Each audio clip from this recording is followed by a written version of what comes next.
Halo teman-teman, hari ini kita akan mengikuti Virtual Expo Kosmetik. Nah, di sini di halamannya sebelumnya teman-teman daftar dulu ya di Balai POM. Nah, di sebelah kiri ini ada pilihannya, halaman utama, ruang pameran, kemudian kita ke ruang pameran, di situ ada Balai POM. Nah, di sini teman-teman bisa klik. Nah, sebelah kanannya jika teman-teman merasa bingung bisa chat ke adminnya.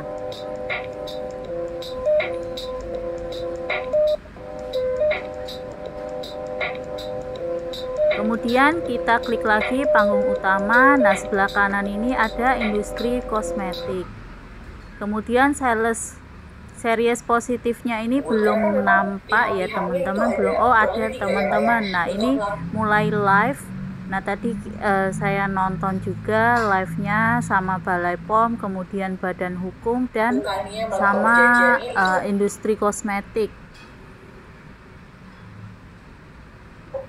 Stepnya, langkahnya seperti apa?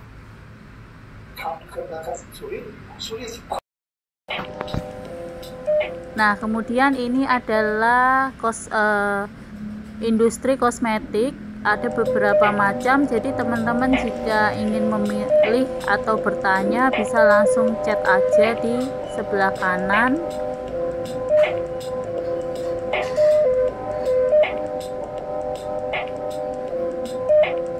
Ini yang bekerja sama dengan pameran virtual bersama Balai POM ya teman-teman.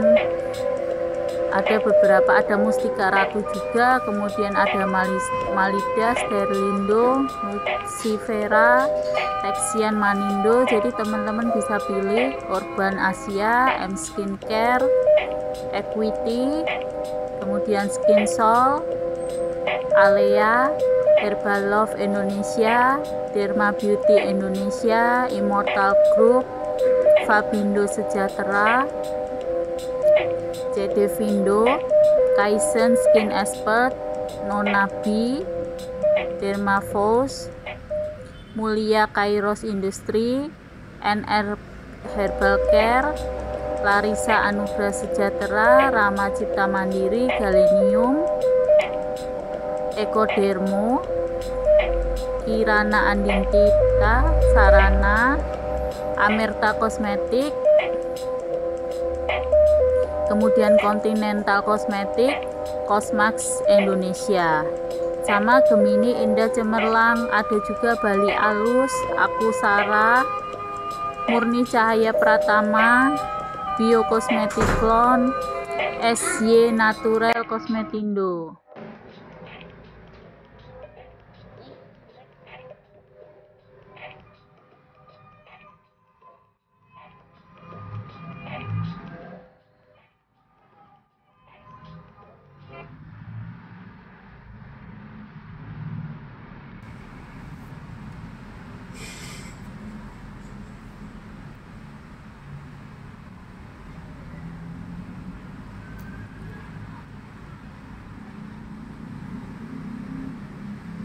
Ini terdasarnya memang kita pasti akan ada konflik, tetapi selama kita informasikan secara detail di awal itu bisa dihindari. Kalau ada satu kejadian akan mudah untuk para pihak untuk melihat dulu kesepakatannya apa sih kejadian kita buka.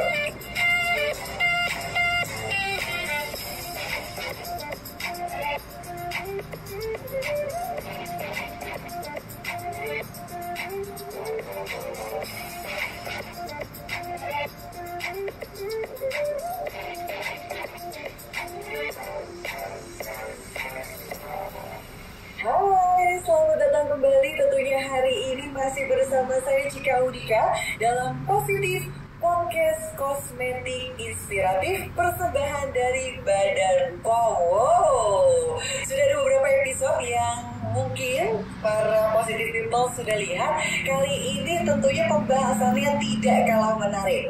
Jadi akan menambah wawasan ilmu para positive people, terutama bagi kamu yang ingin menggeluti di bidang industri kosmetik. Hari ini saya akan membahas mengenai perjanjian kontrak benar usaha lancar, dan tentunya hari ini saya sudah bersama ketiga narasumber saya yang luar biasa. Yang pertama saya mau nyapa terlebih dahulu. Ini kalau dilihat yang ganteng, jago nyanyi, tapi jago juga memberikan informasi ya. Hari ini ada Bapak Irwan SIAPTMKN selaku Direktur Pengawasan Kosmetik BPOM. Halo Bapak, apa kabar? Alhamdulillah sehat, Mbak Sika. Sehat, semangat? Ya, sehat. Wah, kita hari ini bakal ngobrol kurang lebih 3 hari ke depan, Pak. Siapa yang lebih kayaknya ya, Pak ya? Bikin 5 hari. Wah, ternyata lebih keren ya kalau gitu. Oke deh, kalau gitu saya juga tidak akan membiarkan Pak Irwan sendirian di sini sebagai laki-laki ya, karena saya sudah ditemani di samping saya ada Pak Zul. Panggilan sayangnya Pak Zul, tapi nama panjangnya Pak Zulfikri El Kamal SHMH selaku konsultan hukum. Bapak, apa kabar? Baik, terima kasih. Ini agak beda ya, kita ngobrolnya lewat suara ya. Pak Zul katanya jago nge-DJ, Pak. Jago nge-rap, Pak. Atau abis ini Ziggy Zaga ya, Pak. Bercanda ya, Pak Zul ya, biar nggak terlalu menegangkan. Dan yang paling cantik hari ini saya udah kehadiran narasumber saya. Hati-hati, jangan bergeming karena kalau dengar suaranya bawaannya nggak bisa move on ya. Ini dia ada Ibu APT Nini Nur Aini, S-Farm selaku Marketing dan juga Business Development Team Leader APT Cosmex Indonesia. Hai, apa kabar hari ini? Aduh, narasumber saya keren-keren ya, kece-kece ya, saya jadi makin nggak sabar ya. Tapi ngomong-ngomong, untuk para positive people, jangan lupa untuk follow dulu Instagram dan juga media sosial kita di @westcoast.bpom untuk teman-teman dapetin informasi lainnya, kira-kira habis ini positif bakal upload sesi apa ya. Dan juga tentunya Facebook serta YouTube kita jangan lupa di subscribe di Direktorat Pengawasan Kosmetik BPOM. Nah, pembahasan yang udah saya nantikan mau ngobrol sama narasumber pertama saya dulu. Sebelum saya mau nanya tadi, perjalanan ke sini lancar, aman? Aman. Ini ya, coba diregangkan dulu ya biar santai ya. Tadi juga sama Pak Zul kita udah ngobrol-ngobrol banyak tentang hukum ya Pak ya. Nah, kalau ngomongin pembahasan kali ini emang menjadi concern utama untuk para penggiat dan juga pelaku bisnis nih, terutama Pak Irwan. Pak Irwan, banyak yang ngebahas mengenai kosmetik kontrak. Sebetulnya maksudnya itu seperti apa? Mungkin ada yang masih belum mengerti atau masih ada yang awam, atau jangan-jangan karena baru pertama kali mau memulai usaha jadi saya harus pantengin nih buat tahu istilah-istilah dan juga kira-kira regulasi apa yang harus saya lalui. Silakan Pak Irwan. Ya, makasih Mbak Sika. Jadi kalau kita lihat saat ini salah satu usaha yang cukup menjanjikan itu adalah usaha yang berkaitan dengan produksi kosmetik. Setuju. Semua orang ya itu mengidamkan punya industri kosmetik. Tapi bagaimana kalau kita padanya belum cukup, keinginan itu ada. Nah, itu sesuai dengan regulasi kita, ya itu dimungkinkan. Kenapa? Karena menurut regulasinya yang diperbolehkan untuk mendaftarkan produk kosmetik, artinya notifikasi produk kosmetik itu adalah yang pertama produsen. Oke. Yang kedua industri. Oke. Yang ketiga adalah badan usaha pennotifikasi yang memberikan kontrak produksi ke industri kosmetik. Oke. Jadi hal inilah yang bisa dimanfaatkan oleh semua yang berkeinginan untuk melakukan usaha yang berkaitan dengan produksi kosmetik. Oke, berarti ada beberapa pihak di dalamnya. Nah, tapi memang sulit nggak untuk melakukan kontrak tersebut? Karena kan memang pihak-pihaknya itu ada kurang lebih 3 ya Pak ya. Untuk melakukan perjanjiannya itu stepnya, langkahnya seperti apa? Kalau dikatakan sulit kalau kita tidak melakukan. Oke. Oh, kalau akui dulu. Itu gampang. Oke ya. Kalau kita hanya dengar bahas dari pihak yang lain, kalau kontrak produksi nanti akan sulit di badan POM. Persyaratannya seperti ini, seperti itu. Jadi lebih baik kita pakai yang di bawah tangan saja. Akibatnya sulit. Ya. Tapi kalau kita mengetahui peraturannya, kita lakukan sesuai dengan ketentuannya, kemudian apabila kita mendapatkan masalah, Ya. kita konsultasi. Oke. Itu jadi lebih mudah. Oke. Lebih mudah dalam kita bisa mematuhi ketentuan sesuai dengan perizinan. Sulit atau mudahnya itu ternyata bagaimana kitanya ya Pak ya. Kalau misalnya kita juga nggak mau cari tahu ya akan jadi sulit. Tapi akan mudah kalau misalnya memang sudah tahu bagaimana kira-kira ke depannya dan memang jika ada kesulitan dikonsultasikan. Nah, tadi sempat disinggung oleh Pak Irwan adalah peraturan. Nah, kira-kira memang peraturannya seperti apa? Apakah ada syarat khusus, ada ketentuan khusus untuk melaksanakan kontrak produksi? Ya, jadi kita melakukan kontrak produksi itu kontrak antara dua pihak. Oke. Satu yang memberikan kontrak, yang kedua yang menerima kontrak. Oke. Jadi kalau yang memberikan kontrak itu adalah badan usaha modifikasi kosmetik. Oke. Jadi dia mempunyai suatu produk atau merek kosmetik yang akan diproduksi oleh industri kosmetik. Nah, industri kosmetik inilah yang menerima kontrak. Nah, persyaratannya tentu dia badan usaha, sertifikasi dan sebagai si pembeli kontrak. Sementara yang menerima kontrak adalah industri kosmetik yang telah mempunyai sertifikat CPKB cara pembuatan kosmetik yang baik sesuai dengan bentuk sekian yang akan diproduksi. Oke. Tapi sekiranya kalau di Indonesia yang melakukan produksi kosmetik semacam ini sudah banyak atau masih minim, Pak? Banyak. Oh, banyak sekali. Jadi dapat saya ilustrasikan hampir 50% dari itu adalah badan usaha sertifikasi. Itu adalah yang memberikan kontrak. Oh, I see. Jumlahnya sekitar 1.740 kalau sampai. Oke. Paling banyak ya. Lihat bahwa prospek yang berkaitan dengan industri kosmetik di Indonesia itu masih sangat menjanjikan, sehingga banyak pelaku usaha dalam hal ini. Kalau saya menyebutkan BUMN ya, dari usaha modifikasi ini menjamur, Bu. Iya. Yang perlu sikapi bagaimana minyak baik ini ya, ini bisa dilakukan sesuai dengan ketentuan. Nah, karena banyak menjamur pula, berarti ya bagaimana kita menyikapinya ya Pak ya.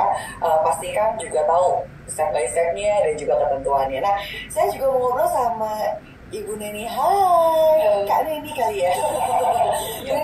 Bukan mudah banget. Bu Neni, saya penasaran. Tadi kan sudah disebutkan juga oleh Pak Irwan, menyatakan satu pihak kan dalam seperti itu. Bahkan sudah ada kesepakatan di awal bahwa memang dari awal ini kredit bareng-bareng kita memenuhi ekspektasi dari customer atau para pegiat industri kosmetik. Nah, menarik nilai yang mengenai best practice dari PT Cosmex Indonesia. Adakah pembagian hak dan tanggung jawab antara kedua belah pihak agar tidak adanya kesulitan keselarasan ke depannya? Karena kan dikhawatirkan ke depannya nih ya. Jadi salah-salahan gitu. Biasanya apa yang dilakukan? Biasanya sih kita di awal itu kalau di PT Cosmex Indonesia itu kita ada agreement untuk perhatian dari produk itu sendiri ya. Karena kan dari suatu produk yang di-create atau produk yang memang kita lagi develop itu tidak mungkin kita informasikan ke brand yang lain. Jadi ya memang diperuntukkan untuk kerahasiaan ini benar-benar terjaga dan itu ada agreement-nya.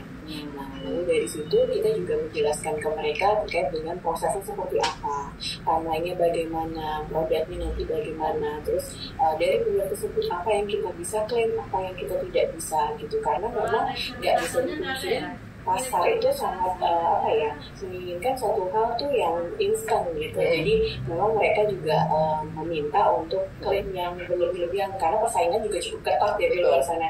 Jadi itu kita jelaskan di awal dan mau kita sekalian Bu juga desanya ada untuk manufacturing ini secara detail. Jadi nama produknya apa, timeline-nya seperti apa, formulanya punya siapa, seperti itu. Untuk menghindari nanti terjadinya clash di kemudian hari gitu. Jadi lebih jelas lah ke depannya tuh nanti seperti apa. Sebenarnya masuk ke dalam pertanyaan ini sebenarnya sudah gak sabar ngobrol sama Pak Jul juga ya Pak. Tadi udah ada sebuah singgungan mengenai formulasi gitu. Kadang-kadang kan kita nggak tahu apakah produk kita jangan-jangan secara bebas diduplikasi gitu ya di tempat yang sama. Nah, ini berarti memang dari awal sudah ada kontrak dari persyaratan kriteria khusus yang tidak merugikan kedua belah pihak. Itu diawalinya permulaannya apakah dari kita baru konsultasi aja atau memang ketika sudah memasuki tahap hampir produksi atau masih sampling bahkan? Kalau di Cosma sih biasanya pada saat initial meeting kita menjelaskan secara detail keseluruhan prosesnya di Cosma seperti apa. Gitu. Persyaratannya pertama mereka juga harus punya brand, berbadan hukum seperti itu, terus juga mereka istilahnya memiliki hak kekal gitu, dan juga punya distribution segala macam. Nah, nanti dari situ kita bisa lanjutkan dengan kerahasiaan tersebut. Nah, dari kerahasiaan ini mereka juga akan mendevelop apa itu dijelaskan secara detail ke kita. Jadi sampai akhirnya formulasi ini kita jelaskan juga ke mereka apa yang bisa diklaim, apa yang tidak bisa diklaim. Itu mungkin tidak dinyatakan secara agreement atau apa, hanya dari awal kita tuh ada beberapa dokumen yang harus mereka tanda tangani yang menjadi kesepakatan dua belah pihak, seperti confirmation formula seperti itu. Terus juga nanti diakhiri dengan manufacturing agreement. Nah, di dalamnya itu termasuk dari kepemilikan formulasinya. Itu sebenarnya kalau dari PT Cosma sendiri kita itu memiliki requirement bahwa formula yang kita create itu hanya untuk satu company. Biar dapat hadiah. Pasti setiap company akan berbeda gitu untuk formulasinya secara detail. Gimana Positive People udah makin terbuka, udah makin sedikit? Namun ini juga upaya yang paling tinggi resiko. Tadi udah aku pesen Resikonya ke AAM. kenapa kami sampaikan seperti itu? Ada lagi ya. Belum. Banyak terjadi pelanggaran yang ketidaksesuaian yang bisa dituliskan nanti dari BUMN. Iya. Bukan hanya BUMN saja, BUMN juga di industri juga akan dapat kesulitan kalau tidak persiapkan berkaitan dengan perjanjian. Pertama, contohnya kita sering menemukan kosmetik palsu. Wah, Jadi dalam arti semiotik palsu ini, dia produknya ini mirip dengan yang asli pengadaannya, tapi bukan dibuat oleh yang berhak. Yang berhak dalam arti siapa? Industri. Jadi kita temukan produk kosmetik, ya. Kita tanya kepada industrinya karena ada sesuatu hal yang sudah saya temukan, klarifikasi kepada si produsen. Produsen mencoba ini memang terdaftarnya dengan itu pernah produksinya belum pernah. tapi ada DRA ya gitu, ada di peredaran. Atau memang pernah diproduksi, Oke. tapi berdasarkan data catatan kita menyebutkan catatan produksi bercekok tidak ada di industri tersebut. Oke. Lebih berbahaya lagi Pak Azul, kadang-kadang yang dipalsukan itu mengandung bahan berbahaya. Ini merkuri, kino, ya. Nah, siapa yang bertanggung jawab? Ya. Nah, itu yang menjadi konsep kita. Ya. Tentu masyarakat kan melihat bahwa ini produknya produk A yang produksi perusahaan X yang terkenal gitu ya. Kita beli, yang rugi siapa? Si masyarakat, ya. Sebagai user ya Pak, resiko kesehatan dan juga nama baik si penertifikasi tadi, apalagi si produsen, betul ya. Juga kadang-kadang kita temukan dia diiklankan yang bombastis, menyesatkan kesehatannya pada si produsen atau si notifikasi. Mereka bilang ini bukan saya yang diiklankan, ada orang lain. Tapi kan akibatnya apa? Akibatnya mereka bisa dianggap memberikan informasi yang tidak benar oleh masyarakat dan juga oleh Badan POM, pemerintah. Mereka tentu diberikan sanksi. Ini yang perlu diantisipasi dalam hal mempersiapkan perjanjian kontrak tadi. Untuk menghindari hal-hal seperti itu, karena yang dirugikannya banyak ya, bahkan satu orang yang melakukan seperti itu atau satu pihak lah anggapannya sampai ke customer, end user, bahkan penerbit BPOM pun dirugikan gitu, seolah-olah kok dilegalkan padahal yang dilegalkan bukan produknya. Akhirnya masyarakat berpikir, loh kok Badan POM nggak melakukan apa-apa? Iya. Iya, betul. Nah, berarti kita harus mawas diri ya. Jadi siapapun yang menjadi positive people hari ini, tolong disebarluaskan dari mulut ke mulut pun nggak apa-apa. Karena memang udah terlalu menjamur barang-barang fake product, gitu kita sebutnya, yang tidak melalui pengawasan. Nah, berarti harus ada yang ditegaskan dari aspek legal. Nah, saya udah mulai masuk ngobrol sama Pak Zul nih, Pak. Sebetulnya ada nggak sebuah ideal atau memang aturan yang paling pas ketika kita melakukan sebuah perjanjian kontrak yang tidak merugikan pihak manapun? Kira-kira bagaimana, Pak Zul? Kembali lagi, kita pada saat kita istilahnya adalah para pihak. Oke. Pada saat para pihak itu akan membuat kontrak, tentu mereka sudah punya tujuan. Yes. Tujuannya apa adalah mereka ingin mendapatkan nilai ekonomi dari kontrak tersebut. Oke. Artinya dari situ mereka sepakat untuk membuat perjanjian. Perjanjian itu adalah aturan main untuk mereka. Nah, sekarang pertanyaannya seperti apa sih kontrak yang ideal itu? Ini pertanyaan yang mungkin ditanya oleh setiap orang. Kembali kita adalah artinya kontrak itu harus mencakup aturan mainnya yang jelas misalnya oleh para pihak. Oke, satu. Dan kedua, kontrak ideal itu adalah kemudian dipahami oleh orang awam. Banyak itu istilah, ini bahasa hukum. Saya nggak pernah dengar tuh kalau di kuliah itu bahasa hukum. Yang saya tahu adalah bahasa Inggris, bahasa Indonesia semua. Tapi orang agak sulit untuk memahami, merasa bahwa ini bahasa hukum sehingga yang bisa baca hanya saja hukum. Seperti itu. Sekarang mereka ke pertanyaan seperti apa di kontrak yang ideal. Saya melihat bahwa itu aturan mainnya mesti jelas, bahasanya mesti mudah dimengerti dan lengkap. Artinya adalah lengkap dalam arti skenario-nya itu banyak. Artinya kalau ada resiko apa segala macam itu sudah diatur di sana, sudah diantisipasi dan disebutkan. Kalau terjadi ini maka konsekuensinya ini. Kalau terjadi ini konsekuensinya ini. Nah, bila hal itu sudah tercapai, sehingga bila tentu Ibu sudah paham yang hal seperti ini. Kalau ada satu kejadian, akan mudah untuk para pihak untuk melihat, dulu kita sepakatnya apa sih kejadian, kita buka aturan mainnya tersebut. Karena aturan main tersebut mengikat oleh para pihak. Nah, mungkin kurang lebih itu. Kalau ditanya kontrak ideal seperti apa, bukan kontrak yang harus 100 lembar Yang penting adalah lengkap, jelas, dan mudah dipahami. Kira itu. Itu ya, berarti tambahan informasi dan ilmu lagi. Karena kan kita mungkin awam ya, Pak. Kenapa ada istilah bahasa hukum? Mungkin ada kata-kata yang memang perlu diluruskan. Jadi dibuat senyaman mungkin dengan bahasa yang paling akurat. Nah, saya tambahkan. Boleh, silahkan dong, Pak Ilham. Jadi sedikit Pak,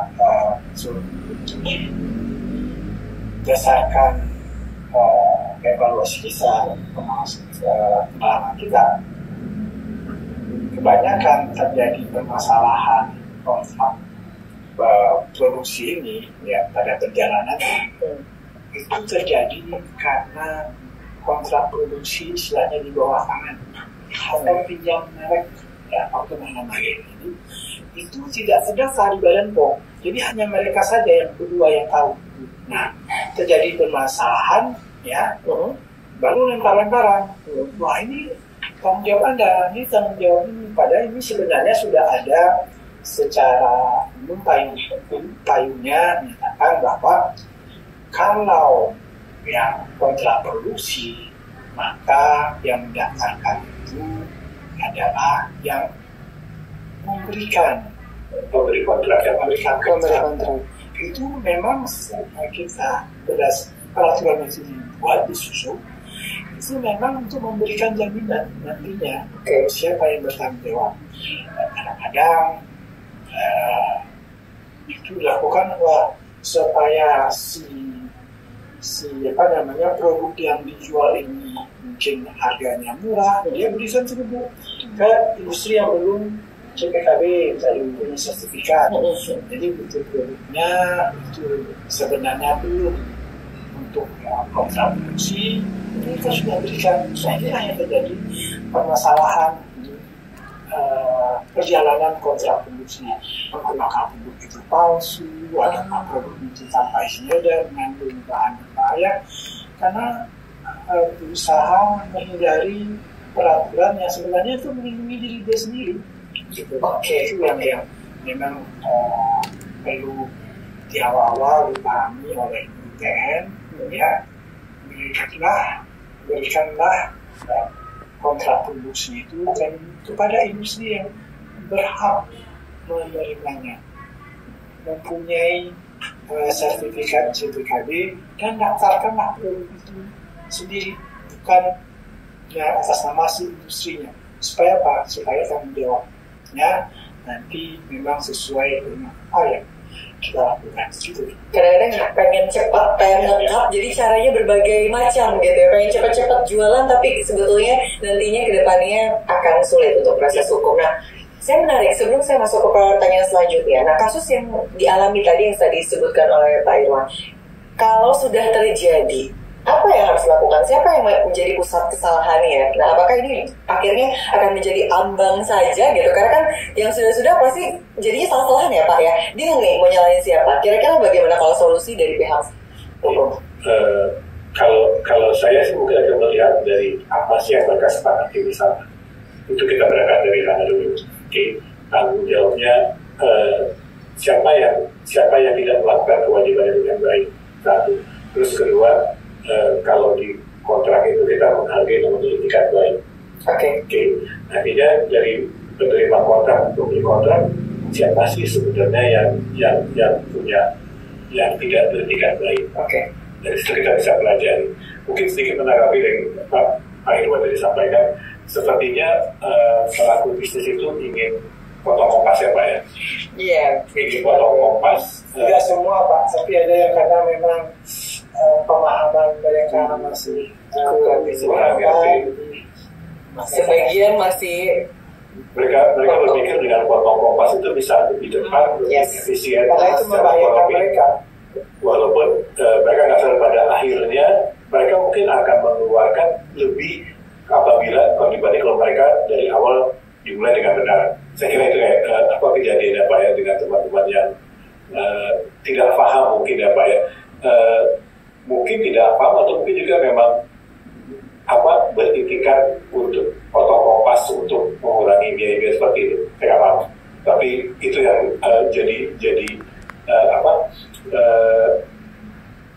kita bantu dengan menjelaskan apa yang perlu mereka lakukan. Oke. Nah, berarti ada hal-hal yang memang harus diperhatikan sebelum kita melakukan perjanjian atau pembuatan kontrak ini. Kira-kira apa Pak yang harus disepakati, diperhatikan sehingga tidak ada yang dirugikan? Bahkan hal-hal yang tadi disebutkan seperti potong kompas atau menggunakan satu nama gitu, akhirnya bisa menemukan jalan keluar dan mengurangi hal-hal seperti ini.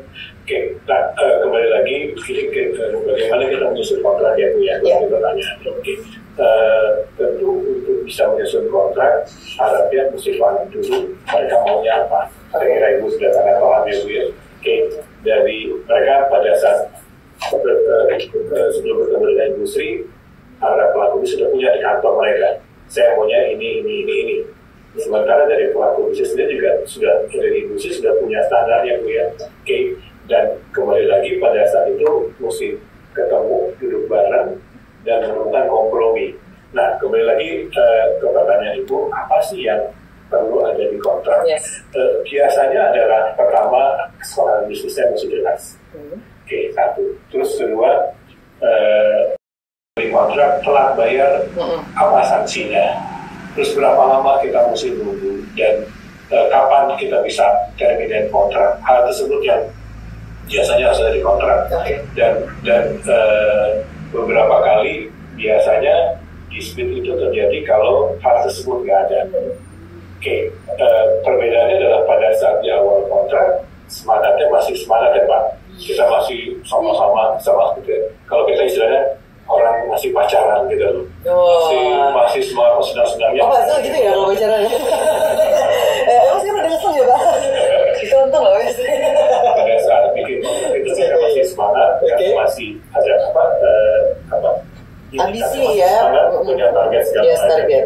Pada saat setelah post signing, umumnya kekhawatiran kita adalah suasana sudah berbeda Bu ya. Jadi istilahnya suasana kebatinannya sudah berubah, sehingga kalau ada perbedaan pendapat itu bawaannya pengen berantem terus. Mungkin Ibu udah pengalaman gitu. Nah, di situ perlunya untuk bikin kontrak yang sederhana tapi lengkap di awal. Oke. Berarti adanya kesepakatan dari awal, dari waktu, sampai menentukan risiko dan juga kita buat skenario-nya. Nah, kira-kira kalau misalnya hal-hal yang terjadi tadi kita temukan masalahnya, tapi kalau misalnya masalah lainnya seperti ini Pak, kontraknya masih terus berjalan, tapi masih ada yang ingin ditambahkan atau ada poin yang dikurangi, masih bisa nggak? Atau ada bisa tapi dengan syarat seperti ini. Nah, kira-kira bagaimana itu? Pakai bahasa hukum. Kita kasih yang agak sulit. Pokoknya gimana caranya positive people harus tiba-tiba jadi sarjana hukum sebenarnya. Jadi ada joke ini Pak di kampus. Harus lucu ya Pak ya. Siap-siap ketawa ya. Kalau teman-teman bercanda gini. Kita jangan bikin klien pintar hukum. Nanti kalau pintar kita nggak ada kerjaan. Tapi mungkin itu ya. Kalau bisa kita udah pintar hukum, mungkin bukan Pak Jul di sini ya. Mungkin kita cuma bertiga. Kembali lagi kalau dari sisi hukum, apakah bisa sepanjang kembali kita tadi itu adalah kesepakatan. Kesepakatan para pihak. Kalau misalkan saya bikin kontrak dengan Ibu, saya mau rubah harga misalkan. Ternyata Ibu nggak mau rubah harganya karena itu harga naik, fluktuasinya segala macam, dolar segala macam. Kita nggak bisa bikin manajemen. Artinya persyaratan adalah sepanjang para pihak sepakat, kita bisa bikin perubahan tersebut. Artinya perubahan tersebut bukan sesuatu yang istilahnya itu sesuatu yang tidak mungkin, tapi itu sangat mungkin sekali sepanjang para pihak sepakat. Kenapa? Karena mungkin pada saat prosesnya ada perkembangan baru, ada ide baru yang mungkin dulu pada saat pembuatan kontrak belum terpikirkan. Sehingga itu sesuatu yang biasa. Sesuatu yang biasa. Jadi selama disepakati bersama gak masalah, tapi kalau salah satu pihak tidak sepakat baru itu harus dihentikan ya Pak, nggak bisa dilanjutkan ya untuk perubahan tersebut ya. Kenapa? Karena tidak sepakat. Oke, baik, menarik. Berarti untuk mengurangi resiko dan juga peluangnya ada hal-hal tidak diinginkan harus direview dari awal. Idealnya seperti itu. Tapi masih bisa kemungkinan diganti jika kedua pihaknya bersepakat. Jadi sebenarnya fleksibel, hukum masih bisa fleksibel, asalkan konsultasi dulu Bapak Zul. Takut salah kalau misalnya konsultasinya sama saya gitu ya. Nah, sekarang mungkin saya akan ngobrol sama Ibu Neni. Ini kita kembali ke topik podcast kita hari ini, tentunya kalau dari sisi industrinya gitu ya, kita mau bahas, pernah nggak perusahaan mengalami, pasti pernah sih, perusahaan mengalami masalah dengan adanya sistem kontrak produksi ini. Nah, biasanya hal bijak apa yang dilakukan sampai akhirnya menemukan titik temu? Karena kan kadang-kadang kesulitannya beda-beda, yang ditemukan juga masalah beda-beda. Iya, sebenarnya kalau masalah konflik ya bisa disebut dengan konflik ya. Konflik itu pasti ada di setiap manufacturer dengan yang tadi disebutkan waktu atau timeline itu sendiri, terus juga sistem pembayarannya seperti apa, terus juga formulasinya atau produknya kepemilikannya sampai kapan dan bagaimana seperti itu. Nah, konflik sebenarnya dari awal ini bisa dihindari dengan adanya komunikasi informasi yang jelas di awal. Customer juga cukup pintar ya sih sekarang customer kita tuh dengan menjelaskan secara detail di awal bahwa lead time kita berapa lama, dan kalau misalnya tidak bisa dipenuhi itu tertera dalam kontrak 1 bulan sebelumnya diinformasikan atau beberapa minggu sebelumnya diinformasikan seperti itu, mereka cukup paham gitu, dan mereka akan mengacu ke kontrak tersebut gitu. Jadi sebenarnya konflik pasti ada, dan cara penyelesaiannya balik lagi kita lihat dari segi agreementnya seperti apa. Kita berdiskusi secara kekeluargaan dulu seperti itu, dan kalau misalnya nanti tidak bisa atau tidak temu kata sepakat, itu juga ada tertera di agreement kita. Itu di dalam agreement kita juga bisa diselesaikan secara misalnya bani gitu ya Pak ya, atau misalnya pengadilan ya, seperti itu sih Mbak. Jadi so far ya memang kita pasti akan ada konflik, tetapi selama kita informasikan secara detail di awal itu bisa dihindari. Oke, ada beberapa tahapan yang memang harus dilalui. Boleh Pak ya. Jika gini,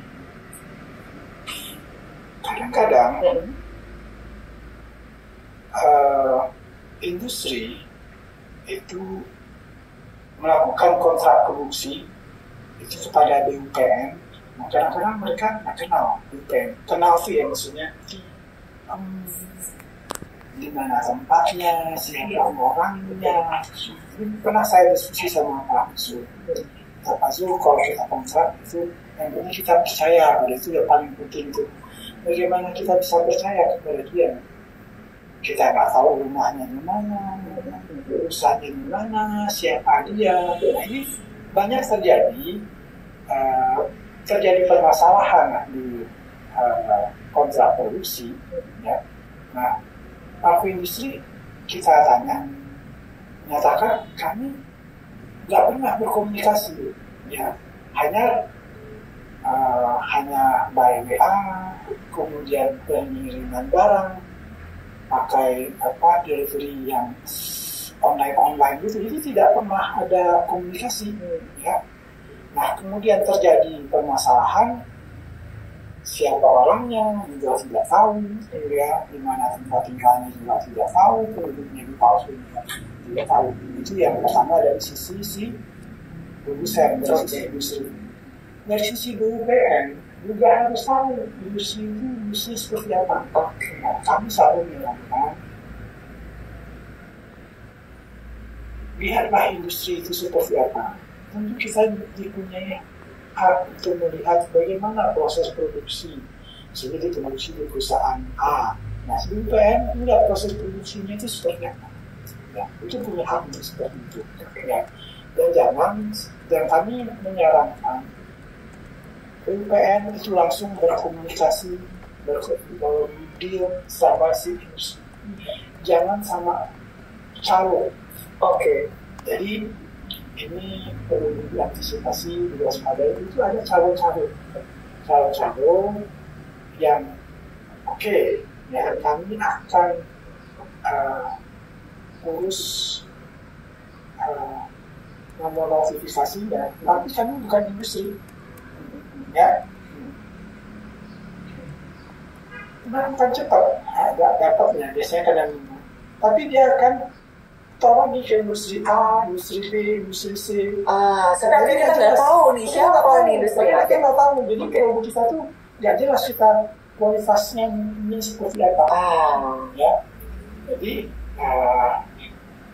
dia bisa menjanjikan kepada si BUPN akan cepat, akan murah, ya. Tapi nggak jelas siapa yang produksi. Kalau ada masalah produk kita kena si calo tadi lepas tangan. Nah, itu wanti-wanti saya sampaikan hindari yang seperti itu. Banyak korban yang sudah berkomunikasi sama mereka, melakukan kejadian bisnis dengan mereka, akhirnya rugi ya. Karena kan memang bukan sedikit ya yang dikeluarkan ya, hanya karena mengejar yang pertama biasanya kayak gitu tuh nggak mau ribet gitu. Yang kedua pengen cara cepat, tapi ternyata malah merugikan diri sendiri gitu, bahkan merugikan pihak yang nantinya menggunakan produk kita. Nah, saya masih pengen ngobrol sama Pak Irwan. Biasanya kalau dari permasalahan ini yang dilihat dari segi BPOM Pak, melibatkan dua pihak nih. Siapa yang kira-kira akan bertanggung jawab terhadap kosmetik? Jadi, sudah kami sampaikan tadi di awal bahwa yang notifikasikan produk kosmetik itu ada 3. Apa itu produsen, apa itu importir, atau badan usaha notifikasi. Yang bertanggung jawab siapa? Bertanggung jawab adalah yang menotifikasikannya. Jadi kalau BUMN yang menotifikasikannya, berarti BUMN lah yang bertanggung jawab terhadap produk itu. Ya. Itu melekat di si penotifikasi. Ya. Nah, kami sampaikan tadi bahwa BUMN berusaha untuk memenuhi kebutuhan sehingga yang mendaftarkan produk itu adalah BUMN. Jangan sampai nanti ya karena ingin tadi shortcut tadi ya yang mendaftarkan yang lain atau industri lain ya industri. Nah, akan terjadi masalah seperti apa? Nanti kalau mereka beranggapan ada sesuatu yang mungkin menentukan mereka batalin itu notifikasi ini. Oke. Ya, yang rugi siapa? BUMN. Oke. Ya, karena bukan mereka yang mendaftarkan.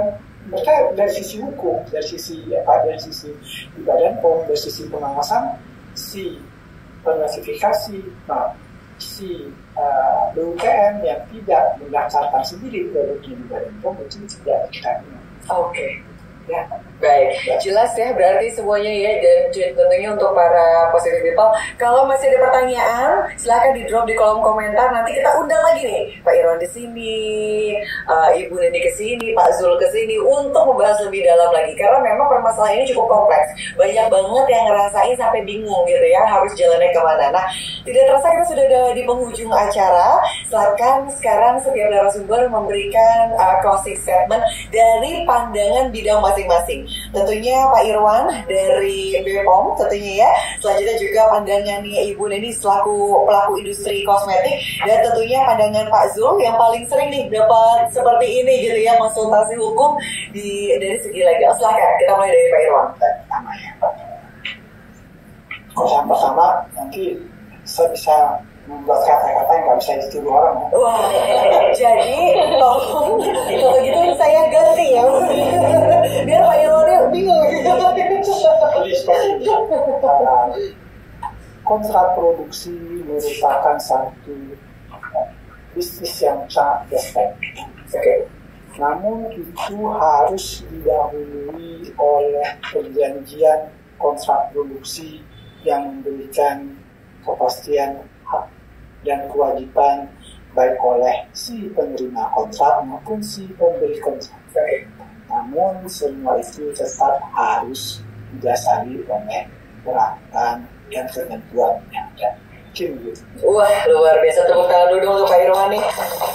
Pak Irwan, dari sekian kata-katanya ini paling menyentuh Pak. Saya habis ini rasanya pengen wudhu Pak. Pengen menyentuh ya, langsung ini. Wah, saya harus bikin nih sesuai dengan aturan. Selanjutnya, Ibu Neni silakan.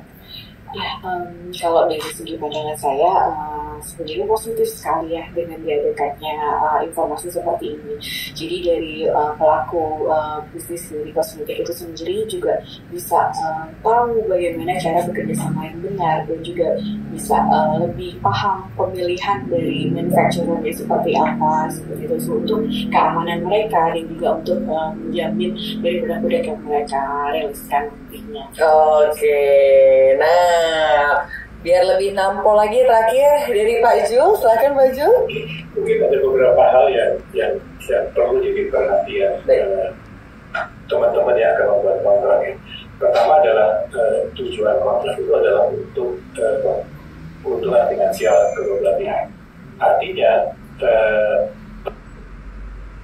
penerima kontrak dan pemberi kontrak adalah partner. Oke. Konsep partner ini artinya kita maju bersama atau hancur bersama. Nah, semangat ini yang perlu dijaga pada saat membuat kontrak, dan untuk mencapai ini perlu, tadi seperti Pak Irwan bilang, perlu untuk mengenal dengan baik siapa partner kita. Jadi kalau kita buka rekening di bank, kan bank suka tanya-tanya macam-macam tuh. tinggal di mana segala macam Pak. Yes. Nah ini kita perlu juga lakukan seperti pemeriksaan latar belakang. Satu, terus kedua, selama kontrak itu dengan konsep partner menjadi partner yang baik, artinya perlu dijaga komunikasi. Trust itu yang perlu dijaga, kepercayaan. Saya pernah mengalami satu proses dispute. Pada saat trust itu ada, nggak perlu lihat kontrak. Saya kira Ibu mungkin sering kayak begitu. Artinya kalau sudah ada trust, kita sudah nggak perlu khawatir. Ini mungkin yang jadi challenge. Saya kira itu. Luar biasa sekali. Sekali lagi kita berikan tepuk tangan dulu untuk ketiga narasumber kita yang keren-keren. Mungkin saya akan coba mewakili sekali lagi bahwa tentunya sangat menarik pembahasan kita hari ini. Teman-teman jangan lupa harus dapat tertera lebih jelas lagi. Tanggung jawab masing-masingnya harus lebih ditanamkan, baik pihak pemberi dan juga penerima kontrak. Selain itu juga teman-teman harus memperhatikan hal lain. Di antaranya kedua belah pihak harus paham regulasi di bidang kosmetik, terutama yang terkait dengan kosmetik kontrak. Begitu ya Pak ya. Ada pula kedua belah pihak harus memonitor pelaksanaan kontrak produksi kosmetik dan kosmetik kontrak, baik selama pembuatan hingga peredaran, dan terakhir aktif berkomunikasi dengan regulator. Jadi kalau kata Pak Irwan, malu bertanya, sesat-sesatan dulu. Begitu ya, harus yakin, karena kalau kata susah itu nggak ada, kalau yakin dan juga mau bertanya. Nah, sekian luar biasa pembahasan kita hari ini, semoga betul-betul bermanfaat untuk seluruh para positive people dimanapun berada. Kedepannya masih ada beberapa podcast lainnya untuk memudahkan Anda lebih tahu lagi mengenai industri kosmetik dan bagaimana caranya agar mendapatkan produk-produk impian atau mengeluarkan produk-produk impian dengan mudah. Akhir kata, saya ingin mengingatkan untuk follow dan juga ikuti Instagram dan juga TikTok kami di @waskos.bepom, dan ikuti juga Facebook serta YouTube kami untuk mendapatkan informasi lainnya, yakni di Direktorat Pengawasan Kosmetik Bepom. Saya Cika Udika pamit undur diri, sampai jumpa, selamat sore.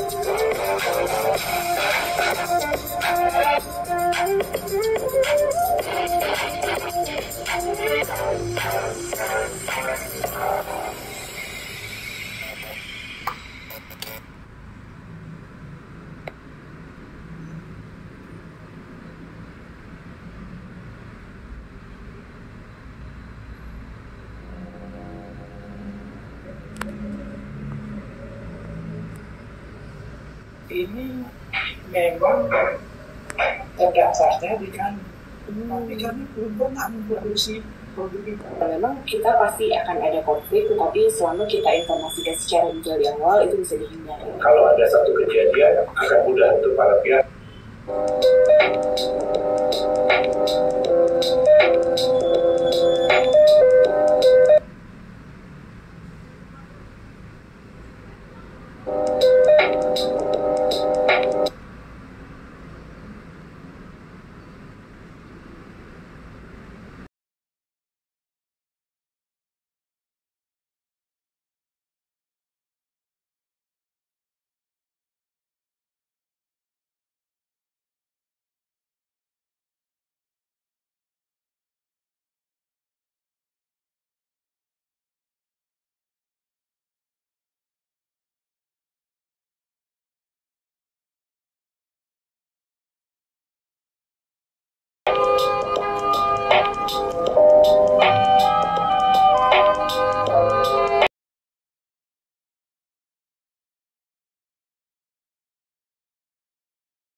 Ini memang terdaftarnya di kan, tapi kami belum pernah memproduksi Memang kita pasti akan ada konflik, tetapi selama kita informasikan secara detail di awal itu bisa dihindari. Kalau ada satu kejadian, akan mudah untuk para pihak untuk melihat dulu kesepakatannya apa sih di perjanjian, kita buka.